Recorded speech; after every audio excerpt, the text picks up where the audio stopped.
afternoon, good evening, potentially. My name is Mahmoud Abdelhadi. I'm the Deputy Minister for Destination Enablement at the Ministry of Tourism.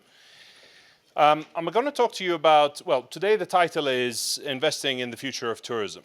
In essence, that probably means investing in Saudi Arabia today if you are looking to invest in tourism. So we've had an interesting journey. We started really in 2018 when we first started to build our ecosystem for tourism. Obviously, Saudi Arabia, for many of you, was not a tourism destination. However, historically, we've been hosting millions and millions of visitors, mainly for religious travel, but also for business. In 2015, as part of Vision 2030, we decided that tourism as an industry was going to become a major pillar for our economy. And what we did was we set ourselves on a path to make that happen. So one of the first things that we did was we set up the ecosystem. We have the Saudi Tourism, or obviously the Ministry of Tourism, who sits at the top of the pyramid, where we are acting as the regulator, but also the chief promoter for the sector. We have the Saudi Tourism Authority, who work on making sure that that visitor experience is as enriching as it needs to be for us to bring in the visitors that we need, but also making sure that we are highlighting the kingdom as a tourism destination on a global basis. We also established the Tourism Development Fund, who were there to find funding solutions for the private sector and make sure that the local banking system, the local banking network, understood what a tourism project is, because this was a relatively nascent sector for us. We started work on what we call the Giga projects, which all of these have a high component of tourism in them: hotels, entertainments, activities, things like Al-Ula, things like Dir'iyah, Qiddiya, Jeddah Central, etc., etc., etc. So many projects that started. And these projects were all high capital intensive projects. They had a relatively high level of risk, which is why the government decided that because we needed them in such a short timeline, we were going to invest and take that risk. I will come back to the private sector a little bit later. We instituted, and well, Saudi Arabia was almost as difficult to get into as the United States. Now it's a 5-minute online visa, and we have given access to over 66 countries through this online, and it's almost immediate visa. It takes no more than 5 minutes, and that's allowed us to make sure that we are, we can develop all the tourism projects in the world. But if people don't have access to the country, easy access to the country, then it's all for nothing. We started engaging the trade. We went out through the Saudi Tourism Authority, made sure that we introduced Saudi Arabia to over 5,000 parties as a tourism destination. We started to introduce what our natural assets were. We started to introduce what our man-made assets were, whether they were cultural, sporting, or any other events that were happening or taking place in the kingdom. We started measuring our visitor experience, and we were very serious about making sure that the visitor experience was positive, was enriching. And we made sure, and we want to make sure and continue to make sure, that people who come to Saudi Arabia want to come back again and have a positive experience. On the business side, we started working with the private sector because we firmly believe while we are investing a significant amount of capital into the Giga projects and these tourism projects, but we're also making sure that the private sector is able to carry the sector going forward. Because ultimately, any tourism sector globally is run, managed, and ultimately main beneficiary is that private sector.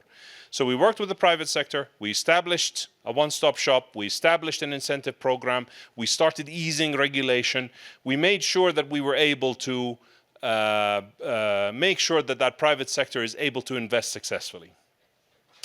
And I'll come to the next two, which are more of the results, in a second. We look at our journey in 3 phases. We had our establishment phase, 2019 to 2024. We needed to develop the sector. We need to build the building blocks. 2024 to 27, we want to accelerate that growth, make sure that the building blocks that we laid are solid, the right foundations, and then we make sure that we are building on top of that. 27 to 2030 will be consolidation. That is where we actually show the world we are a leader in tourism, both in terms of our domestic offering, but as well as our leadership on global topics. Our presence and pushing for tourism industry, for example, at venues like the WEF, G20, creating our own forums like tourism, making sure, Tourize, making sure that tourism is included in FII, etc. So, tourism, interesting. Why do we want it to become the second largest contributor to our GDP after hydrocarbons? It fits in perfectly within the three pillars of our Vision 2030. Thriving economy, vibrant society, and an ambitious nation. Tourism makes sure that we are diversifying that economy. We're increasing employment as a major source of employment globally. Tourism contributes to over 10% of the workforce globally. This is something that we want to achieve as well, and I'll come to those numbers in a second. We want to make sure that our society remains vibrant, not just by being enclosed on itself, but also opening itself up to the world, showing the world who we really are. And finally, an ambitious nation. It takes a lot of effort, it takes a lot of building, it takes a lot of change to be able to enact what we've done in recently, and effectively that's what Vision 2030 is. So, baseline, 65 million visitors, $44 billion in spend, $30 billion in direct tourism contribution. We didn't know how many people worked in our sector, and we really didn't know what the experience was, but we anticipated it wasn't great. 2023, that is our new baseline. Originally, our targets for 2030 were 100 million visitors, 10% GDP contribution, and 1 million additional jobs. That 100 million was exceeded in 2023. We achieved 109 million visitors. As of last year, 2025, we've exceeded 120 million visitors. Spend went from 44 to 70. 2025, closer to $80 billion in spend. Our GDP contribution has significantly increased. We've created 73,000 jobs in our regulated sector. We've now taken, as of 2025, so 2023 is our baseline, but if we take 2025, we've now exceeded 1 million jobs in our sector. And we're well on our way to our target of 1.5 million, or 1.6 million. We have an NPS score of 38, and that is continually improving. Our targets, because we've been successful, and because we are who we are, and because we are ambitious, don't stay the same. Our target visitors has gone up to 150 million visitors. We're targeting $190 billion worth of spend, $130 billion of direct contribution, resulting in about 8.5% contribution. 150,000 jobs in our regulated space, but that still takes us to about 1.8 million in the expanded ecosystem, and we want an NPS score of 66, up from 38. So I'm going to close my part by saying that the private sector is probably the most important piece of what we're trying to achieve here from an investment perspective. We want to make sure that we have the right business environment. We want to make sure that we are attracting the right names, the right investors, the right operators. Over the last 5 years, we've attracted over 50 new brands, 44 new investors. And when I say new, I mean new to the space, not just new to Saudi Arabia. So these are Saudi investors or regional investors who have never invested in hospitality, never invested in tourism, but saw the opportunity that the kingdom offered and decided to enter the market. Some of the things that we've tried to do to make that life or their life easier is such as this, is an incentive program. We know that cities like Riyadh and Jeddah attract investment on their own. They're large population centers and they're naturally easier to do business in. What we wanted to make sure was, and given that Saudi Arabia is pretty much the size of Western Europe, is that we focused on our destinations that are outside the main cities, each with its own value proposition. Each has its own unique impact. Al-Baha and, Asir are beautiful mountain destinations. In the summer, you could be forgiven for thinking that you were around here. Al-Jof, Al-Ahsa, Al-Taif, long history. Hail is the same, outskirts of Riyadh to service the main destination. So these are the areas that we focused on. We created a program that had a support level of 15 to 25% of the initial capex. From a government perspective, it's non-cash. It's all foregone revenue from our perspective. We look at the importance of these projects, whether they match our vision and match our destination and our requirements. We look at the segmentation. We know each and every single one of our destinations. We know the gaps, we know what we need, we know how to deliver them. We make sure that we're not just delivering hotels. It's got to be a fully integrated thing. Whether it's a large piece of land with a mixed-use development on it, or whether it's a hotel but with a massive service component with it that helps liven up the destination itself. These are the things that we're looking at. We're not looking at just the vanilla investments. The things that we were offering: corporate tax credits, municipality tax, holidays and land lease support, VAT room nights redemption. What we tried to do was make sure that we de-risk the operations. We didn't have a problem attracting capital to invest. We just wanted to make sure that they were profitable. So that's us in a nutshell. One key component which I haven't spoken about will be dealt with through my colleague Hawaz and Nasif.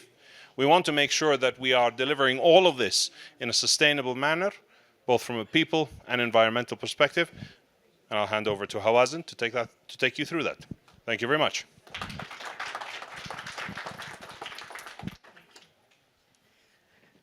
What an amazing story of growth, right? But with growth comes higher footprints. So how do we make sure that as we start building and designing and operating, that we are also managing our footprint on the environment, and also ensuring that growth and tourism is a sustainable story and one that is beneficial to communities and our economy, but also that we have an impact beyond Saudi, a global impact. So in 2021, our Crown Prince, Prince Mohammed bin Salman, announced the creation of the Sustainable Tourism Global Center, which was designed to ensure that we are a convening power that works with all countries around the world to ensure that sustainability is embedded in tourism everywhere around the world. And so in the past few years, as my colleague Mahmoud spoke about the Giga projects, today we have 10 of our existing Red Sea resorts powered completely by renewable energy, 365 days a year, 24 hours. That's just one element. But more than that, more than renewable energy, we're talking about the future. How do we embed AI in tourism so that we make sure that we reduce our footprint through better data and also better decision making? And then how do we ensure that tourism, today 50% of tourism jobs are women jobs, or by females, okay, sorry. So anyway, how do we make sure that women are benefiting from tourism, but also that tourism is also ensuring that societies are integrated and are becoming more dependent on each other in a very good way, because our view is that tourism is a very good vehicle for peace and prosperity around the world. And as we grow, we want to ensure that that is the case every step of the way. We recently were very proud to host the General Assembly of the UN Tourism, where we had more than 90 ministers come to Riyadh, and we issued the Riyadh Declaration. And in that declaration, we re-emphasized the importance of sustainability as a core value, or even a core tenet of tourism. And so you'll see more of that coming out of this global entity, with Saudi being at the forefront. We're very proud for that declaration to be called the Riyadh Declaration. And we are very keen to work with all the countries from around the world to ensure that sustainability continues to be a core value for us, but also one of our competitive advantages for our sector and beyond. And with that, I thank you, and I'll hand over to Hala. Thank you.